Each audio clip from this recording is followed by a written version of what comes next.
Hi, we're gonna talk about Plato, which is a Greek philosopher.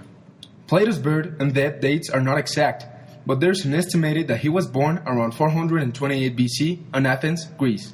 His father, Ariston, died while he was very young, and his mother, Perictione, married Pyrolymus. Since very young, he studied lots of subjects such as music, poetry, and maths. His family had a history in politics, and he was to follow that path. He studied Graciolus, Pythagoras, and Parmenides, but he met his definitive teacher on Socrates. In 399 BC, Socrates was unjustly executed, and this event convinced Plato to leave politics. He spent the next 12 years traveling to Egypt, Italy, and many places in the area to learn in there. Also, during this trip, he started writing his dialogues. In 387 BC, he returned to Athens and founded the Academy. That's believed to be the first university in the world. In 367 BC, Dionysius II asked Plato to be his personal teacher. However, after Syracuse entered to a war, he returned to Athens. And again, when the war ended, he was invited in 361 BC, but he didn't like the situation there and didn't stay. He died on 347 BC after spending the rest of his life at the Academy and writing.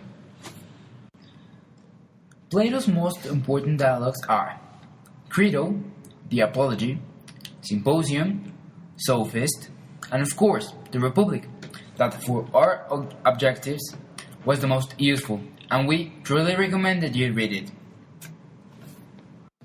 The most important quotes of these works or dialogues were, first, "The just man is the happy man." Yeah, Max, but what the heck does that mean? It means that while a man tries to achieve goodness with his reason, he will be happy. And we will explain this further in this video. Plato's Ethics. We must look for the best ideas that humans can possibly see. We can achieve this by practicing virtue that will lead us to happiness. The best good possible to us is contemplating the best ideas. That is why our souls try to go to a heaven described by Plato. The second quote, "How we ought to live." This phrase refers to the description that Plato gave referring to ethics. Because in his ethics, we must look for happiness that can only be achieved by virtue that consists in looking for the good ideals. So by trying to reach for happiness, we reach justice that in Plato's view is the form you know how you want to live. Another important point in Plato's ethics is that we must have a balance between the three parts of our souls. Our third quote is, "The unanalyzed life is not worth living." Here Plato tells us that we must constantly see how we are living our lives and question almost every aspect of them in order to see if we are reaching justice and happiness, because if we are corrupted and we do not notice, then we would be living a bad life, not worth living. Yes, but according to Plato, what's the purpose of a man's life? Well, as we all know, Plato centers on knowledge and justice. The main objective of man's life is or should be getting the ultimate knowledge, which according to Plato is a form of good, which is not knowledge itself, but an idea of which every right and just things derive. You can achieve this easily, since on the first dialogues Plato claims that he doesn't truly know what the form of good is. Alex, are you high? What the hell is a form? I actually may be a little high, because I can explain that. A form, my dear Max, is an idea. When an abstract idea. Think of 50 Shades of Grey, Blue, 50 Shades of Blue, or a 4-legged chair and a 5-legged one. Even though they're not exactly the same thing, you think of them as blue or a chair, and that gives place to a form of blueness and chairness. That's just weird, man.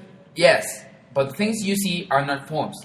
The things you see on the real world are corrupted copies of the actual forms that are not explicitly there. How does happiness relate to Plato's theory? Well, according to Plato, the just man is a happy man. This means that for Plato, happiness can be achieved when we analyze things with our reason rather than seeing them with our senses. We cannot be happy without knowing the idea of good in order to practice virtue, that is, the knowledge of what is good for the man. According to Plato, justice and virtue are the most important things in order to reach happiness. We will never reach the good, but we can be close to it with wisdom. In this sense, Plato recognizes that we must be similar to God. That is why he thinks that it's okay to make sacrifices to the gods and pray for the gods, because it is one of the best ways to obtain happiness. Happiness exists in an intangible world, and we must control the three parts of the soul to reach it. These three parts are reason, what is real, which means to differentiate what is real of what is not. And Plato has a very famous quote here: only with the reason we can find truth, and truth with happiness. The second part is an instinctive part, which means that is what we feel and the way we interact with the world. The third part is the spirit, the feels, guided human feeling by reason, which is related to human nature. A social contract, according to Plato, is an agreement between a citizen and the laws of his country. We can observe this in Crito, when he explains to Crito why he should stay in prison rather to flee. He says that because he is a just man, and therefore a congruent man, he shall stay in prison. He impersonates the laws of Athens, and explains that they, the laws, raised him and educated him, and thus he shall follow them. But, in another dialogue, Plato wrote that he did not follow the social contract. Thus, this idea of a just man may seem incongruent, because Glauco says that the just man is one who follows the social contract or laws, but in the writing Plato corrects him, saying that the just man is he who has a well-regulated soul. Yes, of course Plato had the image of a god. As most Greeks, Plato believed in Greek gods and demigods, let's say Zeus, Poseidon, Hercules, Aphrodite, and so on. But he didn't believe they were all the maximum authority or divinity. He thought that the forms were above them. As the gods imparted justice, and above all the forms, there is the form of goodness. In the end, all gods had forms. They had the form of God, and Zeus the form of human, and every characteristic you wish to name. Therefore, we can interpret the form of goodness as Plato, the ultimate God. And how are forms used for, or what? Well, there's one immortal entity created by Plato called the craftsman, that is more important than the gods, but less important than the forms. He, and only he, can transform matter, which Plato didn't know at that time that was matter, into the corrupted copies of the forms to be sent to the real world. Death or ultimate reality. According to Plato, there is a place that does not change where we can find perfect ideals.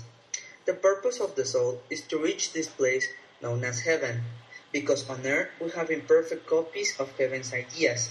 This can only be achieved when the soul manages to have justice. Human nature. According to Plato, we have two parts: a physical part, that is our body, and an intangible part, that is our soul. The soul has three parts: the spirit, that has the chest and emotions; the reason, that is the brain and the rational part; the appetite, located in the abdomen, and includes eating and drinking. According to the part that dominates in us, we will have three types of people: those who want knowledge, that the reason dominates in them; those who want power, that the spirit dominates in them; and those who seek wealth, that the appetite dominates in them. Of course, for Plato, the best part of these three is the reason, because it has knowledge and the other parts know. However, there is a conflict that the soul must come by training spirit and appetite to obey reason. Once we have achieved this, we will have justice, and we will know how we want to live. When we talk about human nature, in Plato's views, we basically see two elements, one tangible, that is our body, and one that we cannot touch or even see, the soul. However, this last part of us is the most important because it involves our thoughts, our needs, and our emotions, basically, ourself.